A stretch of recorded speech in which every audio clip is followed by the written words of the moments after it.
வணக்கம் நண்பர்களே, இது உங்கள் கிராமத்து காத்தாடி G24க்கு அனைவரையும் வரவேற்கிறேன். நண்பர்களே, இப்போ நம்ம எங்கே இருக்குன்னு பார்த்தீங்கன்னா, ஆந்திரா மாநிலம் விஜயவாடாவில் இருக்கோம். விஜயவாடாலேருந்து ஒரு 70 கிலோமீட்டரில் வந்து பார்த்திங்கன்னா கிருஷ்ணா என்ற டிஸ்ட்ரிக்டில் இருக்கோம். அங்கே வந்து லோடு இறக்கிட்டு நம்ம வந்து பார்க்கும்போது அங்கே ஆற்றுல பார்த்திங்கன்னா எவ்வளோ மீன்கள் வந்து மேயுது பாருங்களேன். நம்ம ஊரில் இந்த மாதிரி மீன்கள்லாம் வந்து இவ்வளோ மீன்கள்லாம் பார்த்து ரொம்ப நாள் ஆச்சு. அந்த பகுதியில் அவ்வளோ மீன்கள் இருக்குது. அது மட்டும் இல்லைங்க, மீன்களை மட்டும் நம்ம பார்க்கல, அங்கே நடக்கக்கூடிய விஷயங்களையும் பார்க்குறோம். இந்த ஆந்திரா கவர்மெண்ட்டில் ஆற்று மணலை உங்களுடைய வீடு கட்டுறதுக்கு மணலை வந்து நீ ஆற்றுலேருந்து எடுத்துக்கலாம் அப்படின்னு இந்த அரசாங்கம் ஒரு உத்தரவை கொடுத்துருக்காங்க. அப்படி இருக்கும்போது அங்கே இருக்கிற மக்களுக்கு வந்து ஆற்று மணலை கனிம வளங்களை திருடுறதுன்னு வந்து கிடையாது. அவங்க வீட்டுக்கு தேவையான மணலை அவங்களே இங்கேயே ஆற்றுலேயே சலித்து எடுத்துக்கிறாங்க.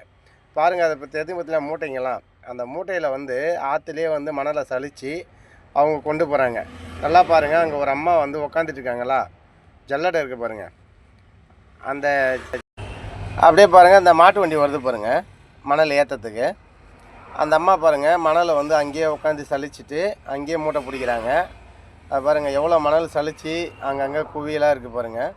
ஒரு அம்மா அங்கே சலிக்கிறாங்க பாருங்கள், எவ்வளோ அழகாக சலித்து இங்கேயே ஏற்றுறாங்க பாருங்கள். இந்த சலிக்கிறதுனால என்ன வருதுன்னா, இந்த சலிக்கிற மீதி கப்பியெல்லாம் ஆற்றுலேயே இருந்துடுது.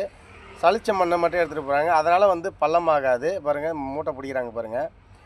இது போன்ற நிலை வந்து தமிழ்நாட்டிலையும் வந்து மக்களுக்கு வந்து இந்த மாதிரி வந்து அவங்கவுங்க வீடு கட்டுறதுக்கு அவங்கவுங்க எடுத்துக்கலாம் மணல் அப்படின்னு சொன்னாங்கன்னா கனிம வளங்கள் திருடு போகாது. ஆற்று மணலுடைய வீடு கட்டுறதுக்கான தேவை வந்து இருந்ததுனால அந்த மணல் திருடு போகாது. மக்களும் வந்து சந்தோஷமாக இருப்பாங்க. இந்த நிலைமை எப்போ தமிழ்நாட்டில் மாறும், எந்த ஆட்சியில் மாறும், இதை கமெண்ட் பண்ணுங்கள்.